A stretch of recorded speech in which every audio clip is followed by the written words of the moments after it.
La radio de la communauté invité surprise à ce journal, Maître Tricot, avocat du général Jean-Marie Michel Mokoko depuis la France. Bonjour Maître Tricot. Bonjour. L'actualité est vraiment chargée. Maître Tricot, merci d'avoir accepté cette invitation. Nous avons depuis quelques jours appris que le président congolais Denis Sassou Nguesso a effectué une visite aux USA et qui s'est terminée par un échec cuisant, voulant rencontrer M. Donald Trump, le président élect des USA.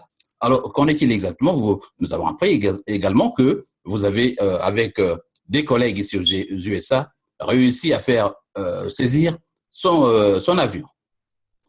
Alors, confirmer ces allégations. Plusieurs précisions. Déjà, première précision, M. Denis Sassou Nguesso n'est plus président de la République du Congo. Son mandat s'est terminé au mois d'août et il a perdu les élections présidentielles anticipées du mois de mars 2016 qui n'ont pas été reconnues comme crédibles par la communauté internationale. C'est justement pour ça que l'ancien président Sassou Nguesso souhaite tenter d'acquérir une légitimité de fait concernant le pouvoir qu'il usurpe au Congo-Brazzaville.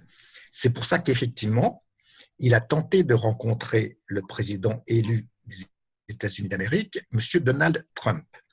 Et là, d'ailleurs, je dois saluer la mobilisation de la diaspora congolaise aux États-Unis d'Amérique, dont votre radio fait partie, qui effectivement a tout de suite, et j'étais en liaison avec elle, contacté les autorités américaines pour bénéficier d'autorisation de manifester contre la venue du dictateur congolais, qui n'est pas président. Ont été contactés les conseillers de M. Donald Trump, et les conseillers de M. Donald Trump ont confirmé, y compris officiellement à Reuters et à la presse américaine, qu'un rendez-vous n'avait été pris avec M.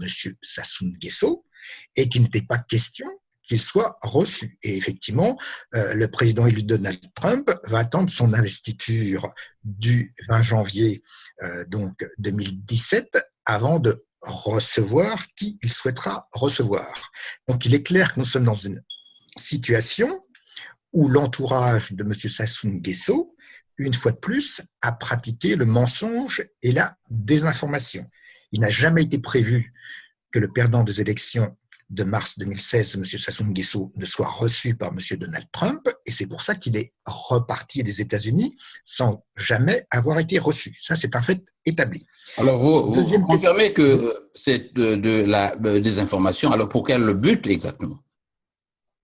C'était dans le but de forcer la main. C'est-à-dire que l'entourage de M. Sassou Nguesso, qui est un entourage particulièrement corrompu, a cru qu'en volant encore un peu plus de l'argent au peuple congolais, on allait pouvoir acheter des faveurs. Et ils ont cru que les États-Unis d'Amérique sont un pays aussi corrompu que le Sassouland de M. Sassou Nguesso, ce qui n'est pas le cas. Donc, il se trouve que des proches de M. Sassou Nguesso, avec de l'argent volé au peuple congolais, ont fait un don à la fondation Trump. Mais la fondation Trump a vocation à être dissoute le 19 janvier 2017, puisque aucun président élu des États-Unis d'Amérique n'a le droit de conserver une fondation privée qui lève des fonds. Il faudra attendre qu'il soit redevenu ancien président pour pouvoir de nouveau diriger une fondation. Donc, l'entourage de Sassou Nguesso a cru qu'en envoyant des fonds à la fondation Trump, il pourrait obtenir une invitation. L'entourage de M. Sassou Nguesso, toujours aux frais du peuple congolais, s'est installé à l'hôtel Palm Beach de Miami pour forcer la main et essayer de participer à une soirée de gala de la fondation Trump. Et ils ont essayé de demander d'être reçus dans la résidence privée à Miami de M. Donald Trump. Bien entendu, cela leur a été refusé. C'est-à-dire que la politique de M. Sassou Nguesso, c'est toujours la politique du coup de force et du fait accompli. Mais là, les États-Unis d'Amérique, ça n'est pas la dictature du Congo-Brazzaville. Et donc, il était normal qu'il obtienne une fin de non-recevoir. Deuxième question que vous avez posée, concernant le litige avec M. Auger, voilà. Et le fait que déjà des actions ont été entreprises contre les actifs du clan Sassou Nguesso, qui doit plus d'1 milliard de dollars donc de dette à M. Auger. Donc, ses avocats, mes confrères du cabinet américain White & Case, ont pris différentes mesures conservatoires de saisie. Ils avaient l'intention d'engager une saisie nouvelle d'aéronefs, c'est-à-dire saisie d'avions, mais malheureusement, il s'est avéré que l'avion utilisé par l'ancien président congolais Sassou Nguesso pour venir aux États-Unis d'Amérique n'était pas un avion ni de son escorte présidentielle, son Falcon X-50, ni de la compagnie congolaise dont la famille Sassou est aussi actionnaire, Eker, mais que c'était un avion de location. Donc, en conséquence, la saisie n'a pas pu porter parce qu'il faut que l'avion saisi appartienne au débiteur directement ou indirectement, ce qui n'était pas le cas s'agissant d'un avion de location. Donc, le seul élément positif pour le dictateur Sassou Nguesso, qui était humilié par M. Trump aux États-Unis, c'est qu'il a pu revenir en avion, parce qu'il a pris un avion de location. Mais alors, vous confirmez que M. Sassou Nguesso a quitté les USA et est reparti à Brazzaville? Oui, parce qu'il a peur d'un coup d'État de son entourage, puisqu'il ne fait plus confiance au général Jean-François Ndégué, directeur général de la police. Il ne fait plus confiance au vice-amiral, donc Jean-Dominique Onkemba, le responsable des services secrets. Il ne fait plus confiance à son neveu Edgar Nguesso. Et donc, il a peur d'un coup d'État de son prochain entourage. C'est pour ça qu'il se dépêche de rentrer discrètement au Congo-Brazzaville et qu'il veut rédiger un discours pour le Nouvel An. Voilà, merci donc Maître Rico. Nous allons aborder le deuxième point de cet entretien, notamment sur, vous avez publié récemment, je crois il y a quelques heures, un post qui porte sur des prisonniers déguisés et on nous parlait déjà hier des tirs nourris à l'intérieur de la prison de Brazzaville et du périmètre immédiat de la maison d'arrêt de Brazzaville. Alors, qu'en est-il exactement? Il y a de la confusion à Brazzaville, notamment à la maison d'arrêt, où on parle également de la mort d'un policier ou d'un gendarme. Maître Rico. Alors, vous avez parfaitement raison de parler de confusion. Simplement, il s'agit d'une confusion organisée et planifiée. Pourquoi? Parce que les principaux opposants politiques qui sont emprisonnés à la maison d'arrêt de Brazzaville, dont M. Paulin Makaya, le colonel Marcel Nsourou, le général Jean-Marie Michel Moukoko et bien d'autres, que je ne vais pas tous citer, ont tous remarqué que depuis mardi 27 décembre, c'est-à-dire le jour où M. Denis Sassou Nguesso n'a pas été reçu par le président élu Donald Trump des États-Unis d'Amérique, comme par hasard, de faux prisonniers ont été introduits dans la maison d'arrêt de Brazzaville. Pourquoi parle-t-on de faux prisonniers? Tout simplement parce que ce sont des personnes qui sont connues pour être des hommes de main du Parti congolais des tueurs et des tricheurs, dit PCT, dit Parti congolais du travail. Ce sont des personnes qui sont utilisées dans les milices Cobra et dans le Fonds patriotique milice du député Aimé Vermoigny du PCT. Donc, quand on les voit arriver, soi-disant emprisonnés à la maison d'arrêt de Brazzaville, c'est éminemment louche. Parce qu'on voit mal comment le pouvoir va emprisonner ses fidèles soutiens, si ce n'est pour organiser une provocation. Donc, cela fait depuis ce mardi 27 décembre, avec l'arrivée des faux prisonniers, que tous les principaux prisonniers politiques de la maison d'arrêt de Brazzaville ont donné des consignes de ne pas sortir de leur cellule, car il y avait risque d'incident. Chacun sait que depuis longtemps, il est planifié de faire une fausse tentative d'évasion pour liquider certains opposants politiques emprisonnés. Et malheureusement, c'est le schéma qui a été mis en place hier après-midi. Donc, puisqu'hier après-midi, des gendarmes ont ouvert le feu dans la maison d'arrêt de Brazzaville et ses alentours, et comme par hasard, aux alentours de la maison d'arrêt, il y avait des éléments extrêmement nombreux de la garde républicaine. Donc, il apparaissait que c'était une opération coordonnée entre la gendarmerie et la garde républicaine. Simplement, dans la dictature de Sassou Nguesso au Congo-Brazzaville, rien ne fonctionne parfaitement. Et la coordination entre les gendarmes et la garde républicaine, c'est mal faite. Donc, ce qui fait qu'on est arrivé à une situation de tragicomédie où la confusion a été la plus totale, où certains prisonniers en ont profité pour s'évader. Les prisonniers politiques, eux, qui connaissaient le piège tendu, n'ont pas bougé de leur cellule pour justement ne pas être victimes d'assassinats ciblés. Et donc, cette confusion a pris fin donc dans la fin d'après-midi d'hier, et on a eu aussitôt le soi-disant procureur de la République de Brazzaville qui a fait une déclaration pour dire qu'il y avait eu tentative d'évasion, mais que maintenant la situation était sous contrôle. Mais ça, rien n'est sous contrôle, puisque tout a été organisé par la dictature depuis ce mardi 27 décembre, mais tout a été mal réalisé. C'est-à-dire que la dictature paye mal ses gendarmes, paye mal sa garde républicaine, et donc tous ces gens mal payés font mal leur travail. Alors, donc, la situation de confusion n'est pas réglée. Alors, parlons maintenant du général Jean-Marie Michel Mokoko, incarcéré à Brazzaville depuis plusieurs mois. Il y a quelques semaines, oui, un procès s'est tenu et M. Moudilou a voulu témoigner contre le général Jean-Marie Michel Mokoko, mais un temps après, il a balbutié devant le juge et qui s'est vu obligé de le mettre en prison pour quelques heures. Alors, M. Moudilou, aujourd'hui libéré de prison, est-ce que ça paraît pour vous comme un échec? Alors, déjà, il faut être plus précis.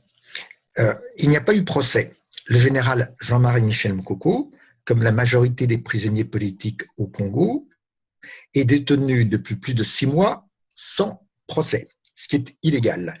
Donc, le général Jean-Marie Michel Mokoko a été entendu devant un juge d'instruction, et là, vous avez raison, ça a été fait en présence de M. Tony Moudilou, que la dictature avait fait venir de Paris, aux frais du contribuable congolais, à charge pour M.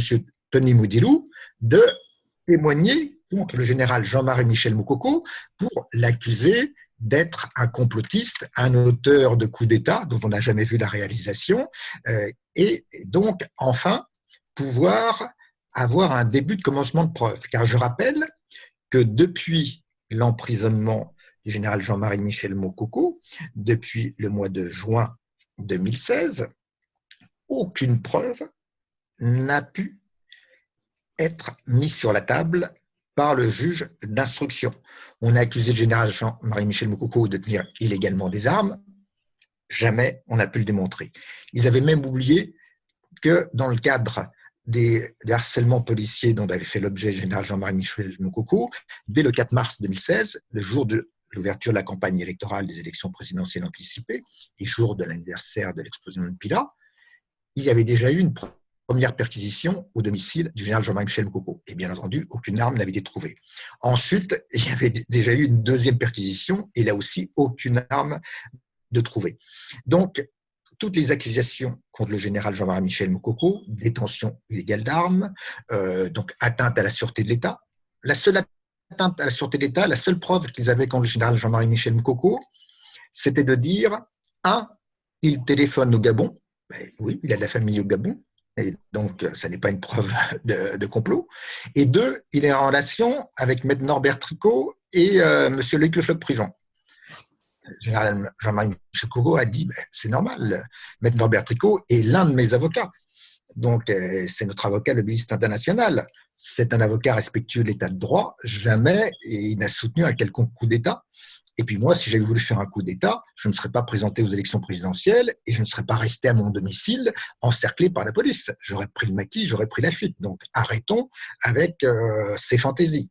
Donc après, on a dit, eh bien, on va dire qu'il fait de l'incitation au trouble à l'ordre public, puisqu'il refuse de reconnaître M. Sassou Nguesso comme président, même s'il a perdu les élections, M. Sassou Nguesso.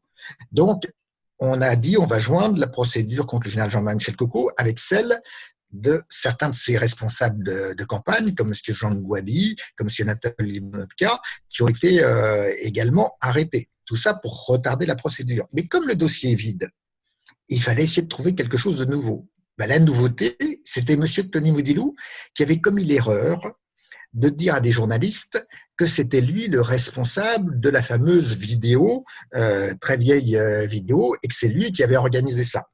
Et donc, c'est pour ça que la directure avait dit il faut témoigner contre le général. Et devant le juge d'instruction, en face du général, Jean-Marie Michel Moukoko, M. Tony Moudilou s'est totalement effondré. Il n'a pas pu apporter la moindre preuve. Donc, le juge d'instruction n'avait pas d'autre solution pour sauver la face que de mettre donc sous inculpation M. Tony Moudilou et de le mettre provisoirement en détention provisoire.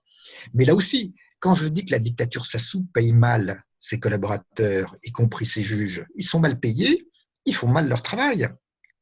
Et ils avaient oublié que M. Tony Moudilou détient des informations contre la dictature Sassou qu'il a achetées. Donc, M. Tony Moudilou a fait du chantage. Il a dit « Me laissez pas dans la maison d'arrêt qui est sous le contrôle des opposants politiques à Brazzaville, sinon je n'en sortirai pas indemne. Et donc, moi, je vais dire tout ce que je sais sur le plan Sassou. » Donc, ils ont été obligés de le libérer. Donc, par crainte de représailles. Oui, exactement. Donc, par peur de représailles, on est vraiment dans une pantalonnade où on s'aperçoit que la dictature Sassou Nguesso, depuis 33 ans d'échec au Congo, n'est même pas en mesure de donner une apparence de respect du droit. Et donc là, je rappelle que le juge d'instruction, sur instruction du prétendu ministre d'un gouvernement légitime, M. Pierre Mabiala, a ordonné une prorogation de 2 mois supplémentaires de la détention du général Jean-Marie Michel Moukoko, mais là aussi sans aucune motivation, en disant il y a instruction en cours, il faut qu'il reste détenu. Alors le code de procédure pénale indique qu'à partir du moment où une personne présente des garanties de représentation, qu'il n'y a pas risque de subornation de témoins, là, aucun problème. Tous les témoins, même Tony Moudilou, ont déjà été entendus. Donc, en toute logique, si le Congo-Brazzaville était un état de droit, le général Jean-Marie Michel Moukoko, au bout de 6 mois de détention provisoire sans procès, aurait été libéré dans l'attente qu'il y ait un procès. Et il en est de même pour tous les autres prisonniers politiques. Ce que veulent les prisonniers politiques, et c'est pour ça qu'aucun ne voulait sortir de la prison, de la maison d'arrêt de Brazzaville hier. Les prisonniers politiques ne veulent pas sortir de la maison d'arrêt, et eux, ce qu'ils veulent, c'est être jugés publiquement pour démontrer à la face du monde que la dictature Sassou Nguesso était légitime et que M. Sassou Nguesso, après 33 ans de pouvoir et d'échec, doit partir. Ils sont là pour ça. Donc, aucun ne veut s'évader. Le général Jean-Marie Michel Moukoko a dit que comme Nelson Mandela, il sortira de prison pour libérer le peuple congolais. Donc, lui ne s'évadera pas. S'il avait voulu s'évader, il serait déjà parti de son domicile, il ne serait pas resté à faire campagne électorale à son domicile. Voilà, nous allons terminer sur le point, donc sur l'affaire Jacques Okoya. Il y a quelques jours, donc, un jeune homme qui affirme détenir des preuves accablantes quand le régime de Brazzaville est passé sur le net et a dit qu'il ferait un passage foudroyant et qui emporterait le régime de Brazzaville, notamment des preuves contenues dans un téléphone qu'il détient. Alors, comment l'opposition sur place, notamment les avocats que vous êtes avec les dossiers à la Cour pénale internationale, comment entendez-vous capitaliser cela? Est-ce que vous croyez en ce jeune homme d'abord? Alors, oui, effectivement, d'après tous les renseignements que nous avons sur ce jeune homme a bien été recruté en 1997 dans les milices Cobra de M. Sassou Nguesso, dont à l'époque déjà le député Aimé Vermoani, dont je parlais, s'occupait. Il a effectivement recruté dans les milices Cobra, donc il a participé au coup d'État déclenché en 1997 par le général Denis Sassou Nguesso contre le président légitimement élu Pascal Lissouba. Je rappelle d'ailleurs que c'est grâce à la conférence nationale souveraine qui avait été sécurisée en 1990 par le général Jean-Marie Michel Moukoko, qui à l'époque était chef d'état-major des armées congolaises, que s'était tenue la conférence nationale souveraine qui avait abouti sur l'organisation en 1991 des seules élections présidentielles libres et transparentes qu'ait jamais connues le Congo-Brazzaville depuis son indépendance. Et d'ailleurs, le président de l'époque, le général Denis Sassou Nguesso, avait perdu les élections parce qu'elles étaient libres et transparentes, et c'est le président Pascal Lissouba qui avait été élu. Et comme il ne supportait pas d'attendre la fin du mandat de Pascal Lissouba, donc le général Denis Sassou Nguesso a organisé la guerre civile que vous connaissez en 1997 en recrutant des miliciens Cobra, dont le jeune homme que vous évoquez et qui a été effectivement parfaitement reconnu comme participant aux milices Cobra, mais comme il a également été reconnu comme ayant participé aux actions au mois d'octobre 2015 contre les manifestants congolais qui protestaient contre la violation de réformes constitutionnelles. Donc, il a participé, et il a été reconnu pour ça, à toutes ces exactions de la dictature Sassou Nguesso, et notamment de ces milices Cobra, bras armés du Parti congolais du travail. Donc, il est effectivement un témoin à charge extrêmement important, et c'est pour ça qu'avec mes confrères avocats belges, puisqu'il est actuellement réfugié en Belgique, nous organisons sa protection, car effectivement, il détient, et pas seulement sur son téléphone portable, des preuves accablantes contre le régime dictatorial et sanglant, encore provisoirement au pouvoir à Brazzaville. Donc ce témoignage figure parmi les témoignages importants. Et avec mon confrère et ami Maître Massengo Tiassé, nous allons continuer de renforcer le dossier de violation des droits humains au Congo-Brazzaville. Nous avons déposé au comité consultatif des droits de l'homme de l'Organisation des Nations Unies. Par ailleurs, je suis également avocat de l'association de solidarité avec les victimes des guerres du Congo-Brazzaville. Et donc, le 16 novembre dernier, à Paris, nous avons obtenu de M. Roger Leloir, doyen des juges d'instruction à Paris, que soit déclarée recevable notre plainte pour crimes contre l'humanité, crimes de guerre, torture, et crimes économiques commis par des personnes dénommées. Notre plainte vise M. Denis Sassou Nguesso et tout son entourage. Et donc cette plainte a été déclarée recevable. Donc nous continuons nos actions judiciaires et le jeune homme que vous avez cité sera un de nos témoins. Nous engageons également des procédures devant la Cour pénale internationale, mais malheureusement la Cour pénale internationale agit que principalement sur instruction du Conseil de sécurité de l'Organisation des Nations Unies. Et malheureusement, à ce Conseil de sécurité des Nations Unies, vous avez deux pays qui sont les rares soutiens de la dictature au Congo-Brazzaville, à savoir essentiellement la Fédération de Russie et la République populaire de Chine, qui, eux, ne sont pas favorables à des poursuites de la Cour pénale internationale contre les dictateurs Denis Sassou Nguesso. Donc ça, c'est une difficulté. Mais pour le reste, dans les pays aux juridictions indépendantes comme la Belgique ou la France, nous continuons de mener les procédures judiciaires. Et je rappelle qu'en France, dans le cadre de la procédure des biens mal acquis, déjà plusieurs biens immobiliers de la famille Sassou Nguesso ont été saisis. Donc, en Suisse, une société de trading pétrolière appartenant à la famille Sassou Nguesso a également été saisie. Au Canada, un bien immobilier de M. Willy Nguesso est également en cours de saisie. Aux États-Unis d'Amérique, on l'a déjà évoqué, il y a des procédures de saisie contre le clan Sassou. Donc, il est important que les avocats épris de démocratie et de défense des droits humains, tous ces collectifs d'avocats auxquels je participe, continuent d'agir pour imposer un respect de l'état de droit au Congo-Brazzaville. Et c'est d'autant plus important qu'à l'heure actuelle, la situation est en train de changer dans tous les pays du bassin du Congo. De l'autre côté du fleuve Congo, en République démocratique du Congo, aujourd'hui est le dernier jour pour que les négociations organisées par la conférence des évêques du Congo-Kinshasa puissent aboutir. Et l'usurpateur Joseph Kabila, allié de Denis Sassou Nguesso, dont le mandat constitutionnel est arrivé à échéance le 19 décembre, refuse de partir, alors qu'il doit partir. Il aurait déjà dû partir depuis le 20 décembre. Donc ça bloque la situation qui est sur le point de totalement dégénérer. Autre pays du bassin du Congo voisin du Congo-Brazzaville, le Gabon. Et le Gabon, là, l'Union européenne a rendu un rapport très précis qui démontre qu'il y a bien eu tricherie électorale de la part de M. Ali Bongo, qui utilise les mêmes méthodes que M. Denis Sassou Nguesso, et il est démontré qu'effectivement, M. Ali Bongo a bien perdu les élections et que c'est M. Jamping qui a gagné les élections. C'est pour ça que le 14 janvier prochain sera organisée l'investiture présidentielle de M. Jamping. Donc on est dans une situation où les dictatures en place qui veulent transformer des républiques en succession dynastique. Voulez-vous ici, M. Tricot, investiture de Ping le 14 janvier, alors que Bongo est toujours là, non?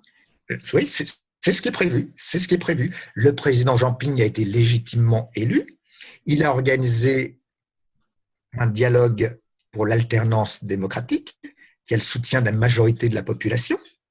En tant que président élu, il doit organiser, avec le soutien de la population gabonaise, son investiture. C'est ce qui se passera le 14 janvier.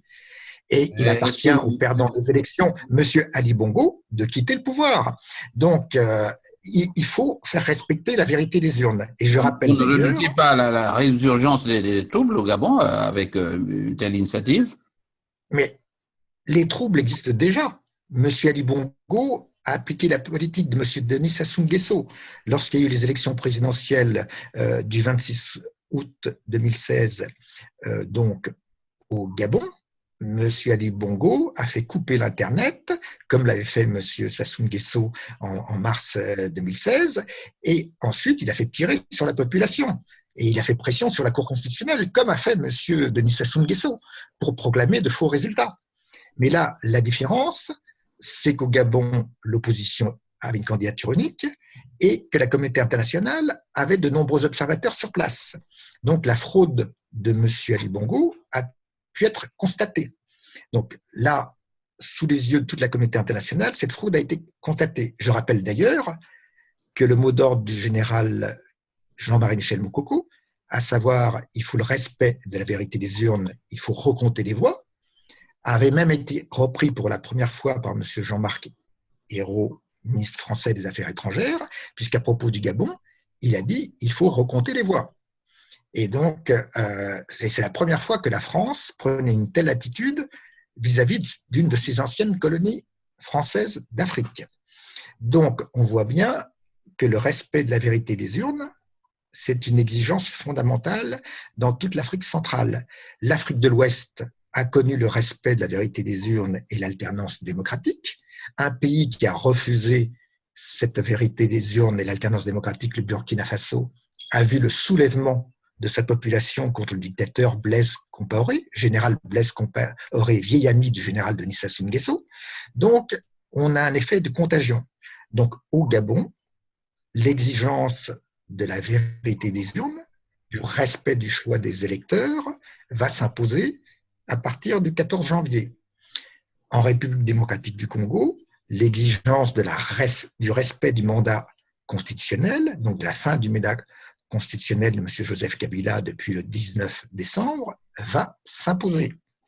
Et pris entre deux feux, à l'est, la République démocratique du Congo, à l'ouest, le Gabon, le Congo-Brazzaville va devoir aussi mettre fin à 33 ans de succession dynastique Sassou Nguesso. Il n'est pas question que M. Denis Christel Tiki Sassou Nguesso succède à son propre père, qui voudrait le faire nommer ministre de la Défense, comme on avait nommé M. Ali Bongo ministre de la Défense de Mar Bongo avant qu'il accapare le pouvoir. Ça, il n'en est pas question. Et en plus, il y a un quatrième pays du bassin du Congo, le Cameroun, qui lui aussi est dans une situation explosive. Le pouvoir de M. Paul Biya sans partage, depuis plus d'une trentaine d'années, est insupportable. Ces dernières semaines, il y a eu des émeutes, des manifestations, notamment dans les provinces de l'ouest du Cameroun, notamment les provinces anglophones. Donc cette situation devient insoutenable. Le temps de l'alternance démocratique et pacifique dans les 4 pays du bassin du Congo, République démocratique du Congo, Congo-Brazzaville, Gabon et Cameroun, est en train d'arriver. Voilà, c'était donc Maître Tricot. Nous venons de faire un point sur l'actualité congolaise, mais aussi africaine. Merci, Maître Tricot, d'avoir accepté cette invitation. Maître Tricot, en direct de Paris, avocat du général Jean-Marie Michel Moukoko. Encore une fois, merci. Merci et à bientôt.